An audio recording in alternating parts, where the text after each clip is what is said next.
back again, guys, at Identity Car Care to continue. We're in the same location, and we're going to do the walk around on the Subaru Impreza STI. We're next to the Pulsar, so if you want to see anything about that, check out the previous videos. There's one about the Nissan Super Turbo as well.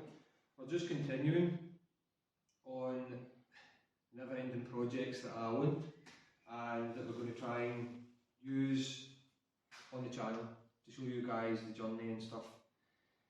Basically, we'll just do a wee, same as other ones, we'll do how we came across the car, why it's sitting here right now, and what's kind of next for it, and then we'll do the walk around. This one ain't going to be as long as the Pulsar one. It's got a little bit more history with me, so we're going to keep this one a wee bit shorter. I apologise, we're trying to keep them about 12-15 minutes kind of thing, and that one maybe run on, but there's a wee bit more history with it. Not so much with this one, we've not had it that long. We got it back November 2021, I think, and basically it was another one of those. I was sitting on my phone at night and I'm on the Impreza's for sale page, and there was a link to this one. It was sitting on eBay. We had a look at the car on eBay. We had one of these before, no one of these. We had a Impreza WRX 300 Pro Drive one. That was obviously limited edition, there's 300 of them made. We had one of them. It was on finance, we traded with Honda Civic in. You can see this Japanese theme keeps going. We had one of them and we had it in finance. Basically we sold it on because we were offered a good bit of money and we could have paid off the finance, and then we were trying to buy a house and stuff like that. I was a lot younger at the time, maybe shouldn't have bought it, but I'm glad I did because I kind of fell in love with it. My good friend had one of these. No, this is an import. His wasn't an import, it was in the UK, and he bought it brand new. And we all called it the black statue. He had the black one with the gold wheels, and it never moved, basically, hence the statue name. And when I sold my WRX 300, I wanted to buy his STI off him, but he wouldn't sell me. Well, he would, but it was just different kind of obstacles and stuff. He eventually did sell it on, and I think it's passed a couple of hands now. But I was always looking to pick up another one, be it 8 years later or something. We got this. I've always looked, and obviously being 8 years, there's the new models, there's a hatchback one, and then it's kind of went on for then. So these became rarer and harder to get, and then people's wanting more money in them. We were imports, and this one was an import, and we seen it on eBay, so we were looking at it, and again it was a story, we didn't have the money to buy it, and I've actually borrowed money to buy this. We said we'll pay it back when the Integra gets sold, because we sold the Integra and then to pay for the Super Turbo, and then we ended up buying the Subaru with Integra money and stuff like that, so it's a big never-ending snowball. But we looked at this, looked at the mileage. I didn't want a high mile one, we wanted to keep one that was clean, and this one came up, and we had a top end limit, and there was no reserve one on the listing. So we messaged the fella back and forward, asked some details, MOT history, when was it imported? I believe it was imported in 2018 or 2019. So it was one that was worth a watch, and we decided we were going to put a bid in, but we kind of put one max, and I wasn't prepared to go beyond that. So we made our first bid when I were to go or something, and immediately I get out the bid again. And then I'm saying, I'm not going to get this, we're going to have to put crazy money into it because it's low mileage and stuff, it's in good condition, it's got the Pro Drive wheels. We're not going to get this, and I put £100 more, and all of a sudden I was the highest bidder, and no one bid, so we won it. So the price was quite low compared to what the top end was, and we thought it was going to go for, so I'm saying, he's not going to give us it, he's going to pull out the deal, it didn't achieve what he thought it was going to achieve. So we messaged him the next morning because it finished about 1 o'clock in the morning, so we messaged him when we woke up, never had much sleep that night again, and he said, yeah, the car's yours. So we drove all the way down to Leeds, and we met him in Leeds. He brought it out for us because he kept it dry stored, and we had a look at the car. There was a couple of issues, silly things. We'll get around about that, but basically there was a light, the headlight was out, there was was like, it was a couple of silly wee things that was wrong with it. But I said, no, I'm not taking it. It wasn't where I wanted it to be for even though I got it cheaper than what I expected. When I actually got my eyes on it and we done my own inspection and stuff, it wasn't where I wanted it to be for that money. I was wanting a cleaner one, and I was prepared to wait. And if I never got one, I just never got one again. And that was just going to have to be the case. So I said to him, it's not for us, we're just going to leave it. We need it to be in better condition. And he coaxed me and said, no, come and get a test drive, see how you feel. So we said yes, but even though I was convinced I wasn't taking the car. So we took a test drive and everything was mechanically good at that point, and it was a nice car. But he said to me, I'll come and go with you.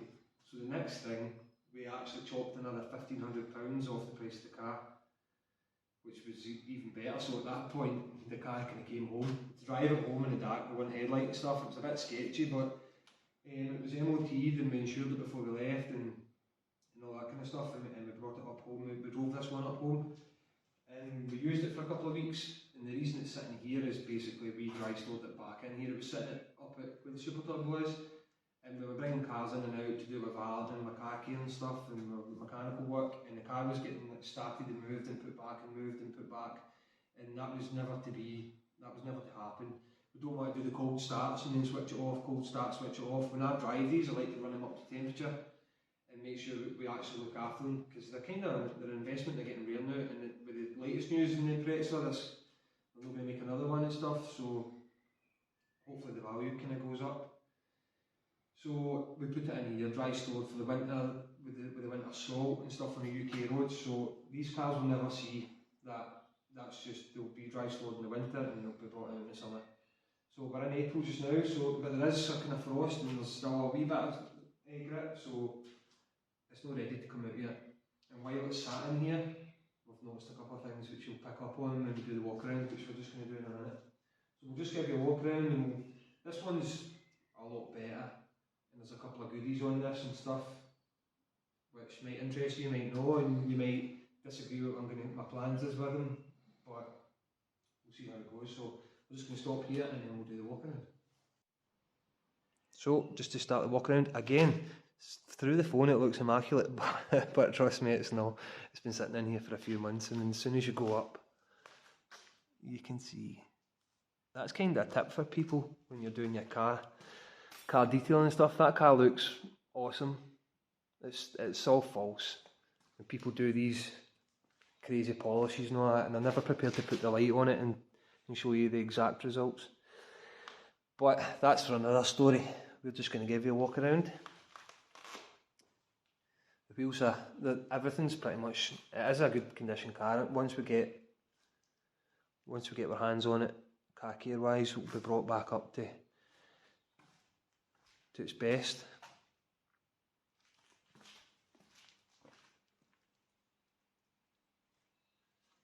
It's not really much. This one's too good, maybe, to be flashing. There's a problem on the other side. I'm going to do a full exterior and then I'm going to do an interior, and I'll show you a couple of goodies and a couple of problems. So small things like when I talk about how I managed to complain, we're talking about that. When I was seeing things like that, I was saying it's not for me. You can see the kind of discolouring in the trim there and stuff. And I said, no, the car's not for me. It's not got the original headlights. I don't like that. I prefer to keep everything original, and they don't work properly. So that is going to be one of our issues to sort.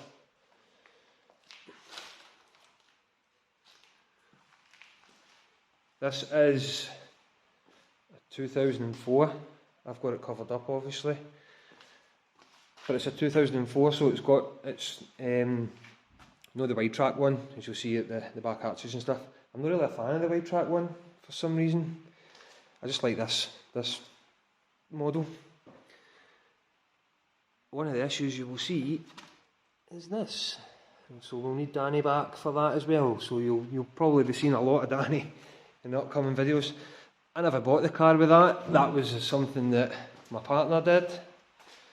So that was a master fallout. Bring you around the front and we'll get this bonnet up.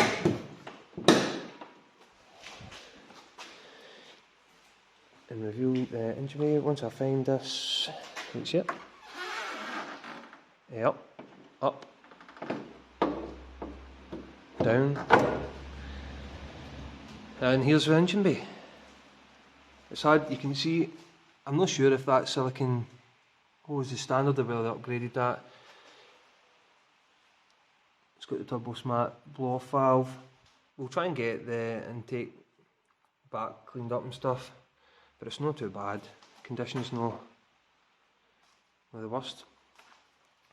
This one has a battery in it. We're not going to start it up because the battery's dead and we have disabled it, so the cars can't move without us knowing, kind of thing. The place has got security and CCTV anyway, but the battery died. The next day when we brought it home, we went to start it and it wouldn't start, so we had a battery laying about and we fitted the battery. Just to show you something, we dropped the spanner and it earthed, melted my spanner, so that was a close one. Luckily we've never done any electrical damage to anything, but it just goes to show that anything can happen when you're working. I'll just give you a walk around and then we're going to get into the interior. So you'll notice here it's still got the STI original top mount intercooler, and there's not really much upgrades performance wise in here. I'm sure it's got the big pink injectors, but someone tells me that those are standard. They do tick a wee bit. If you can hear noise in the background, guys, it's just started raining and it's a tin roof, so apologies for that. But this is something from a car care point of view that we're going to show you now, is the interior.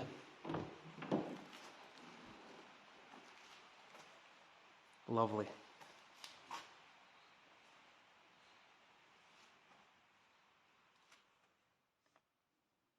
And yes, it doesn't smell as fresh. It doesn't smell too bad, but not as fresh as the Pulsar anyway.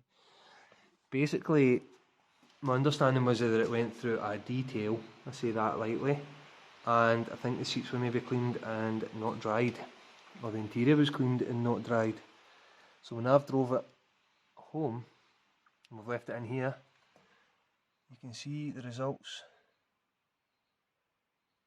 So we're going to need to be careful because obviously mould is hazardous, so we've got that to deal with. And you'll notice these.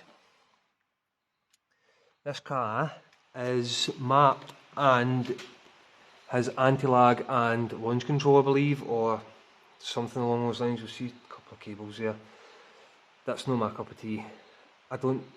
It's been mapped. We've got the printout and stuff for the map, but because we've been doing training to become an actual qualified mechanic and we learn about these style maps with the guys that come with the laptops and stuff, and it's basically about electronics back advance and they're just advancing the timing and stuff like that, and you're coming with a computer, you're loading a map on. I don't think it's seen the dyno properly and stuff like that, so it's not been tuned. It's been mapped by a guy with a computer with anti-lag and stuff. It's not right. We want this car to stay healthy, and as you see, I think it's got an upgraded fuel pump, but we've got a standard engine bay pretty much here, so we're not wanting to put that much stress and everything on this engine. It's got low miles. I'm sure it's got 64,000 on it, but I believe that's a mixture.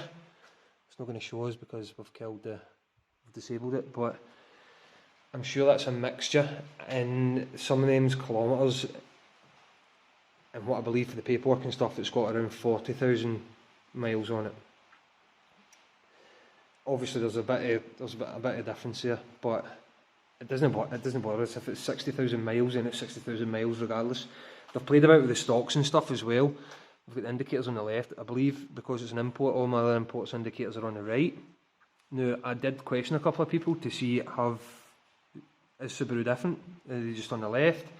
And I've been told they've probably changed that over to the UK one to save the hassle indicating wrong and switching the wipers on and stuff.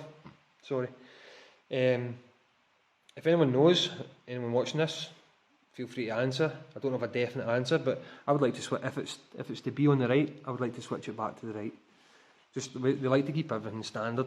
Now, that might bore some people, and some people might think, oh, we want to see modifications and stuff. We're happy to do modifications, but within reasonable capacity kind of thing.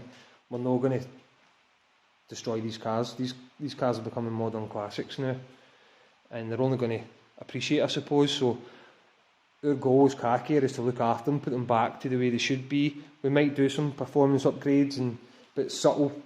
We're not going to, like, I don't want to swear, but we're not going to leather a map into this and not put the correct parts to go with it and stuff. So the anti-lag and the launch control or whatever, it's definitely anti-lag, and it might be high boost, low boost.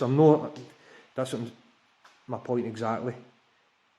And it's had a map from a guy with a computer. It's not been to a proper tuning place, so that doesn't appeal to us, so we're probably going to have that removed. And then we might do our own modifications with a proper map on the dyno and show you that kind of stuff. I would rather do that than just have a guy with a computer. It's not a cup of tea. Just before we go, got a wee pile of parts here, some spares there's a full bag, parts off the Pulsar and stuff like that. So just in case you're wondering about them, but we're going to wrap this video up now. We've kind of completed this walk around. This one, it's ran out of MOT. We did have it on the road, it's just ran out last month. We don't see the point in MOT in it and losing a month to it sitting in here, so we're going to bring it back out. We'll get it ready, MOT prepped, we'll get it cleaned, get the mould issues sorted out and stuff like that. We'll do videos on that. So this one's probably going to be a very, very quick turnaround, and it's going to be back on the road soon. In terms of the tuning and removing the map and stuff, that might be a couple of months away. It runs on V-Power and stuff, and obviously with the economy just now and the fuel prices and that, it's mental, so we want it all back out so we can use it more and start doing challenges with it and stuff, and maybe try and do the North Coast 500 and bring you along with things like that. So this one's hopefully going to be out a lot quicker, but it needs to go to paint as well to sort those issues. So stick with us with these two Japanese babies, and we'll see you in the next videos. Thanks guys.